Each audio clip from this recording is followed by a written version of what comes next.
देख रहे हैं खबर बिहार और मैं आपके साथ प्रियंका राजपूत। बुलेटिन की शुरुआत करेंगे इस वक्त की अहम खबर के साथ। गोपालगंज में चुनावी रंजिश में पान की गमटी चला रहे बुजुर्ग की गोली मारकर हत्या कर दी गई। हत्या के बाद परिजनों को इसकी सूचना आज तड़के सुबह मिली, जिसके बाद परिजनों ने मामले की सूचना पुलिस को दी। सूचना मिलने के बाद मीरगंज पुलिस ने मामले की छानबीन करना शुरू कर दिया। घटना मीरगंज के खेटिया बाजार की है। उनके सुभाष सिंह नाम है, रौचा घर बा, खरटिया बाजार में पान के गुमटी बा। हमें सुबह 3:30 बजे करीब में पता चलल कि इनके गोली लग गई। आदमी गई जा देखल कि मृत पावल गई है। उसके बाद पोस्टमार्टम के प्रक्रिया में चलते हुए हम लोग सदर अस्पताल आई गई है। आदमी सदर अस्पताल। गोपालगंज में जहरीली शराब कांड को लेकर अब सियासत भी शुरू हो गई है। आज लोक जनशक्ति पार्टी रामविलास के नेता चिराग पासवान गोपालगंज के मोहम्मदपुर पहुंचे। यहां पर उन्होंने मोहम्मदपुर शराब कांड में मृतक के परिजनों से मुलाकात की। परिजनों से मुलाकात के बाद चिराग पासवान ने नीतीश सरकार पर जमकर हमला बोला।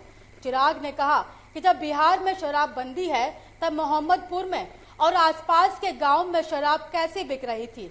ये शराब के पीने से जिन लोगों की मौत हुई है उनके ही परिजनों पर मुकदमा दर्ज कर उन्हें फंसाया जा रहा है। ये गलत है। सरकार की नाकामियों की वजह से बिहार में खुलेआम शराब की बिक्री हो रही है।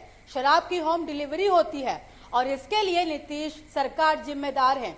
चिराग पासवान ने मृतक के आश्रितों को 25 लाख रुपए मुआवजा और प्रत्येक परिवार में एक सदस्य को सरकारी नौकरी की मांग की है।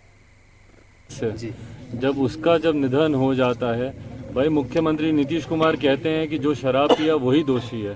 भाई आप बताइए कि ये शराब आई कहाँ से? पहले उन दोषियों पे आप कार्रवाई कीजिएगा कि उम्र भर सिर्फ जो बेगुनाह हैं उन्हीं को आप दोष देते रहिएगा। पहली बार तो आपने शराबबंदी कानून आपने लागू करवाया, उसको धरातल पर तो उतारिए।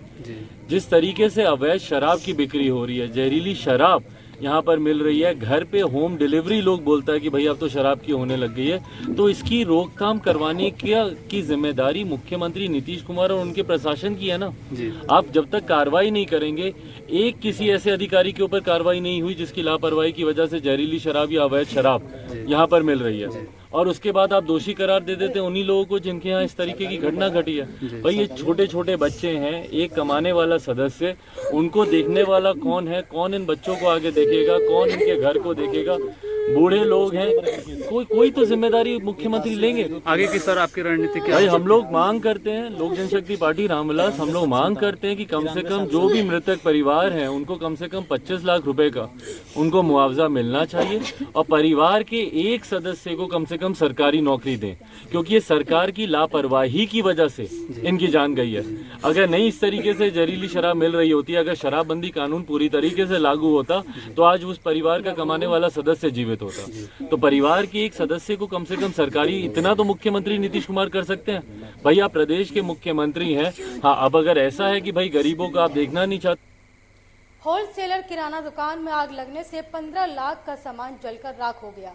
3 अग्निशमन गाड़ी घटना स्थल पर आने के बाद आग पर काबू पाया गया।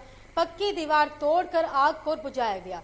4 घंटे कड़ी मशक्कत के बाद प्रशासन ने आग पर काबू पाया।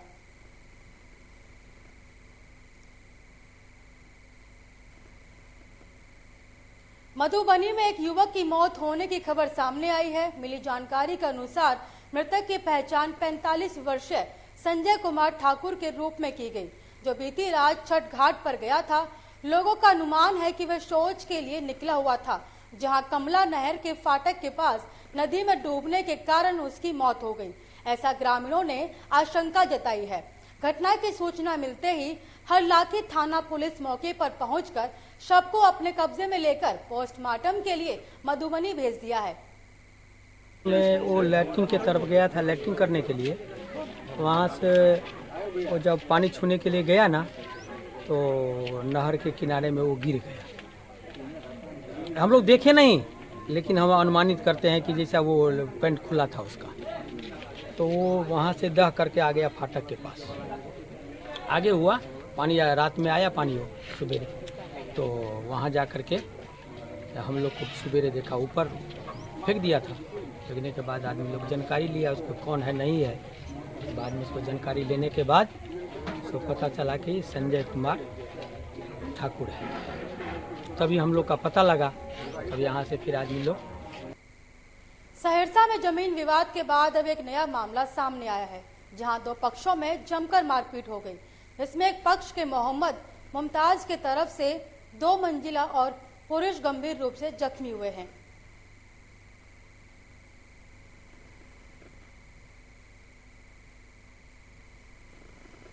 लेकिन मोहम्मद अफरोज के द्वारा अपने घर के आगे की दीवार मिस्त्री के माध्यम जुड़वा रहा था। उसी दौरान पड़ोस के ही मोहम्मद कासिम, मोहम्मद तैयाज सहित अन्य 5 से 7 अज्ञात व्यक्ति पहुंचकर गाली गलौज करते हुए दीवार को गिरा दिया।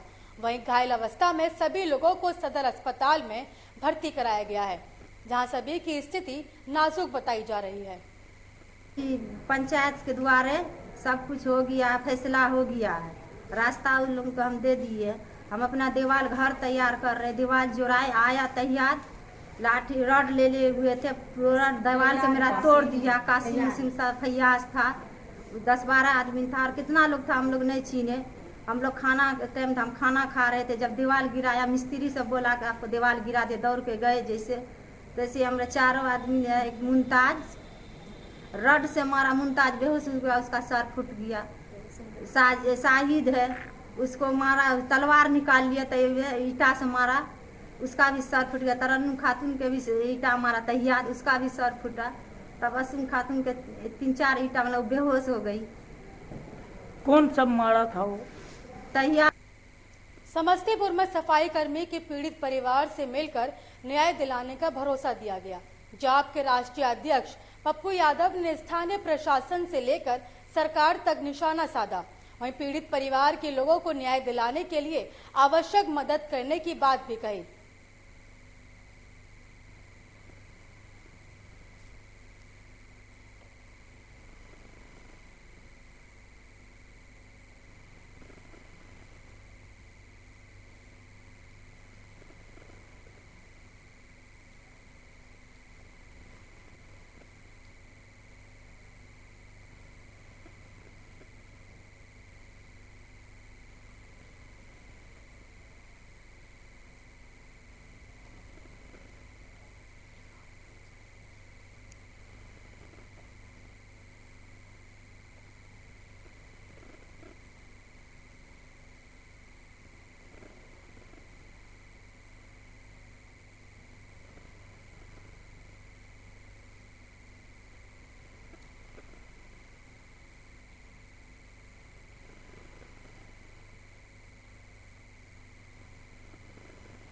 इस बुलेटिन में मुझे दीजिए इजाजत और देश की तमाम खबरों को देखने के लिए देखते रहिए आपका अपना चैनल लोकमंच न्यूज।